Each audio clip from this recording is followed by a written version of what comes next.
नमस्कार मेरे प्रिय श्रोताओं। आज मैं आप सबको गुरुदेव रविंद्रनाथ टैगोर द्वारा लिखित एक कहानी पड़ोसन सुनाने जा रही हूँ। तो आइए सुने कहानी। मेरे पड़ोस में ही एक ऐसी बाल विधवा रहती है जैसे वो जाड़ों की ओस में भीगी पतझड़ी हरसिंगार के समान हो। वो सुहागरात की फूलों की सेज के लिए नहीं बल्कि केवल देव पूजा के लिए समर्पित थी। मेरे मन में उसके प्रति अपार श्रद्धा थी और मैं मन ही मन उसकी पूजा किया करता था।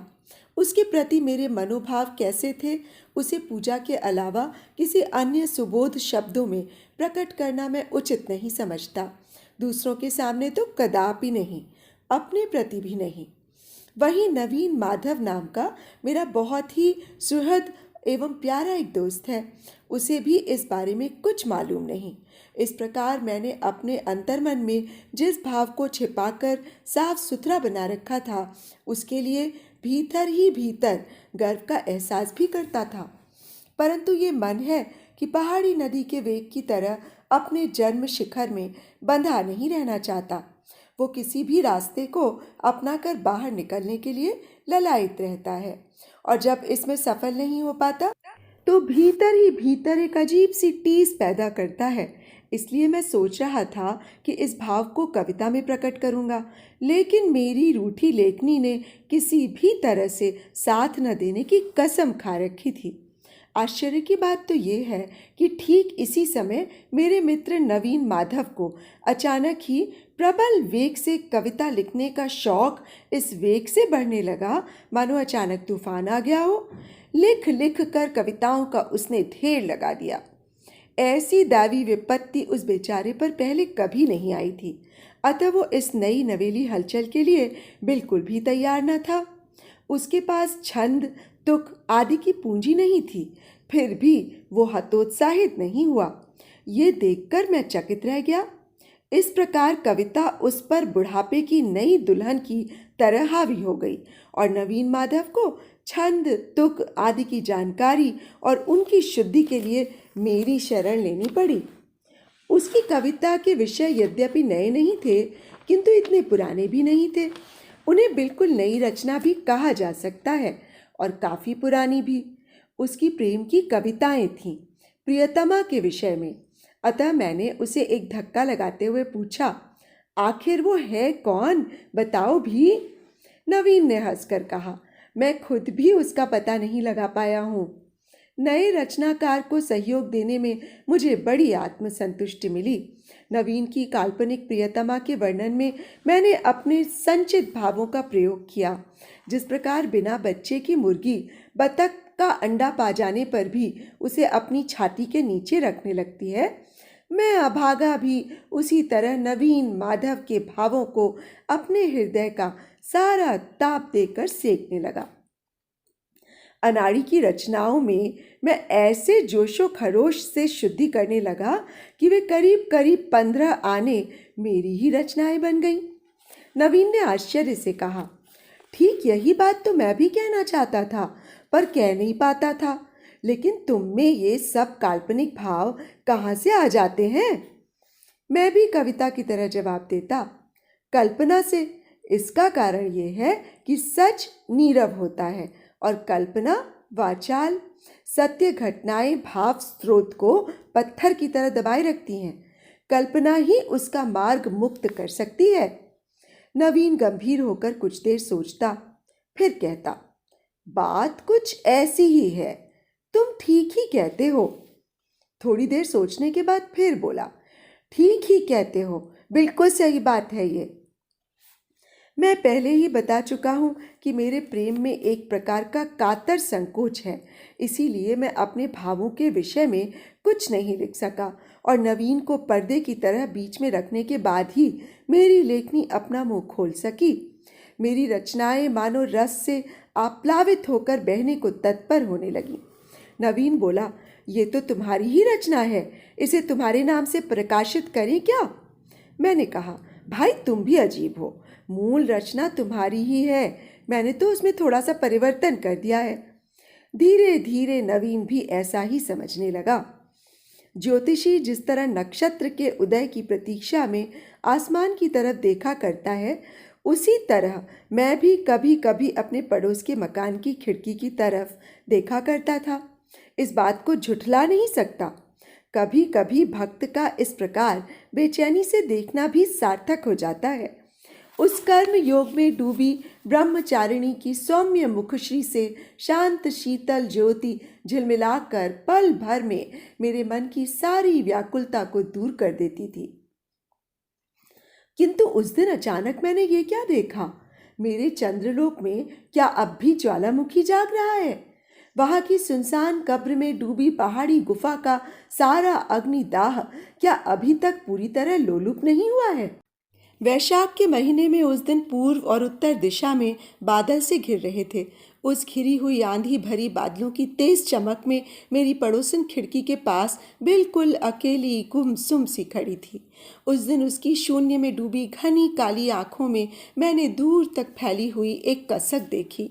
मेरे उस चंद्रलोक में अब भी तपिश है। अब भी वहाँ गर्म सांसों की हवा चल रही है। वो किसी देवताओं के लिए नहीं वरन मनुष्य के लिए ही है। उस दिन उस आंधी भरी रोशनी में उसकी दोनों आंखों का तेज छटपटाहट और उतावले पक्षी की तरह उड़ा जा रहा था। स्वर्ग की तरफ नहीं बल्कि मानव हृदय के घोंसले की तरफ। उत्सुक आकांक्षा से चमकती उस दृष्टि को देखने के पश्चात मेरे अपने उस बेचैन मन को जब काबू में करना मुश्किल हो गया, तब केवल दूसरे की कच्ची अनगढ़ कविताओं के संशोधन से मन नहीं भरा। मेरे मन के अंदर भी काम करने की एक चंचलता पैदा हो गई। तब मैंने ये पक्का निश्चय कर लिया कि बंगाल में भी विधवा विवाह प्रचलित करने के लिए मैं अपनी सारी चेष्टा का प्रयोग करूंगा। केवल व्याख्यान और लेख लिखकर ही नहीं बल्कि आर्थिक मदद देने के लिए भी मैं आगे बढ़ूंगा। नवीन मेरे साथ बहस करने लगा। उसने कहा, चिर वैधव्य में एक पवित्र शांति है। एकादशी की धुंधली चांदनी से प्रकाशित समाधि भूमि की तरह उसमें एक महान सौंदर्य है। क्या ये विवाह की संभावना मात्र से खत्म हो जाएगा? इस प्रकार की कवित्व की बातों को सुनते ही मुझे न जाने क्यों क्रोध आ जाता है।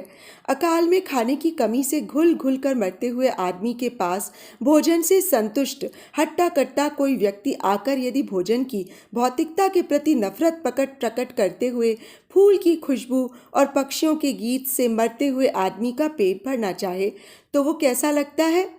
मैं गुस्से में आकर बोला, सुनो नवीन, कलाकार कहते हैं कि कंडहार की अपनी एक खूबसूरती होती है, लेकिन किसी मकान को केवल चित्र के रूप में देखने से ही काम नहीं चलता, क्योंकि उस मकान में रहना पड़ता है। कलाकार कुछ भी कहता रहे, उस घर की मरम्मत जरूरी है। वैधव्य में दूर बैठकर तुम चाहे कितनी कविताएं लिखना चाहो, किंतु तुम्हें ये याद रखना चाहिए कि उसमें आकांक्षाओं से भरा एक मानव हृदय अपनी अनोखी वेदना को लिए वास करता है। मेरा ख्याल था कि नवीन को मैं किसी तरह अपनी संगति में नहीं खींच सकूंगा, इसलिए उस दिन कुछ ज़्यादा गर्मी के साथ बातें कर रहा था मैं। लेकिन सहसा मैंने देखा कि मेरे भाषण के आखिर में उसने एक गहरी सांस ली और मेरी बातें मान ली। मुझे और भी बहुत सी अच्छी अच्छी बातें करनी थी, पर उसने आगे उसका अवसर ही नहीं दिया। लगभग हफ्ते भर के बाद नवीन ने आकर कहा, तुम अगर सहायता कर सको तो मैं खुद विधवा विवाह करने को तैयार हूँ। मेरी समझ में ये बात आ गई कि उसकी प्रियतमा काल्पनिक नहीं है। कुछ अरसे से वो एक विधवा नारी को अनवरत से प्यार करता रहा है, परंतु किसी पर उसने ये बात प्रकट नहीं होने दी। जिस मासिक पत्र में नवीन उर्फ मेरी कविताएं प्रकाशित होती थीं, वे पत्रिकाएं ठीक स्थान पर पहुंच जाया करती थीं, और ये कविताएं बेकार नहीं गईं। बिना मेल मिलाप के ही हृदय को आकर्षित करने का ये नायाब तरीका मेरे मित्र ने ढूंढ निकाला था। परंतु नवीन का कहना है कि उसने ये तरकीब किसी की रचना का षड्यंत्र करके नहीं निकाली।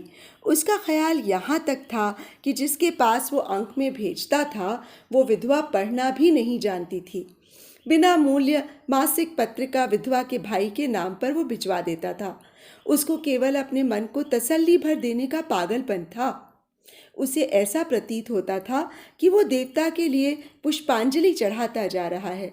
वो इसे समझे या ना समझे, परंतु स्वीकार अवश्य करें, या ना स्वीकार करें तो उनकी मर्जी। कई बहानों से नवीन ने विधवा के भाई से मित्रता कर ली थी।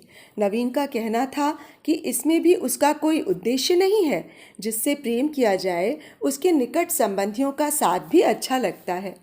आखिर में उसका भाई सख्त बीमार पड़ा और इस सिलसिले में नवीन की उसकी बहन के साथ भेंट कैसे हुई वो एक लंबी कहानी है।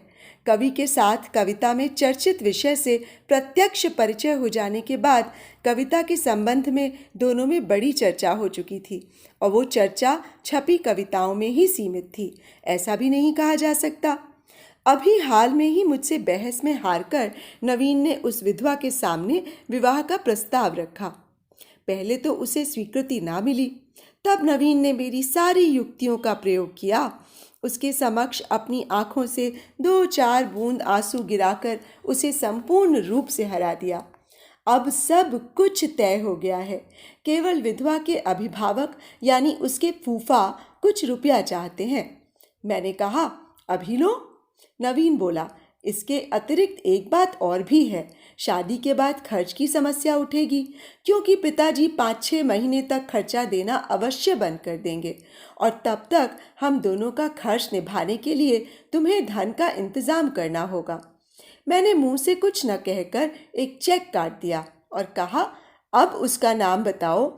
मेरे साथ जब कोई तुम्हारी प्रतियोगिता नहीं तो उसका परिचय देने में तुम्हें किस बात का डर है? मैं तुम्हें छू कर सौगंध खाता हूँ कि उनके नाम कोई कविता नहीं लिखूंगा, और लिखूंगा भी तो उनके भाई के पास न भेजकर तुम्हारे पास भेज दिया करूँगा। नवीन ने कहा, अरे इसके लिए मुझे कोई डर नहीं। विधवा विवाह की लाज से वो गड़ी जा रही है, इसलिए उसने तुम लोगों से इस बारे में कोई चर्चा करने को बार बार मना कर दिया है। पर अब तुमसे छिपाना व्यर्थ है। वो तुम्हारी ही पड़ोसिन है, 19 नंबर में रहती है। अगर मेरा हृदय पिंड लोहे का बॉयलर होता तो उसी पल भक से फट जाता। मैंने पूछा, विधवा विवाह से उसे कोई ऐतराज नहीं है?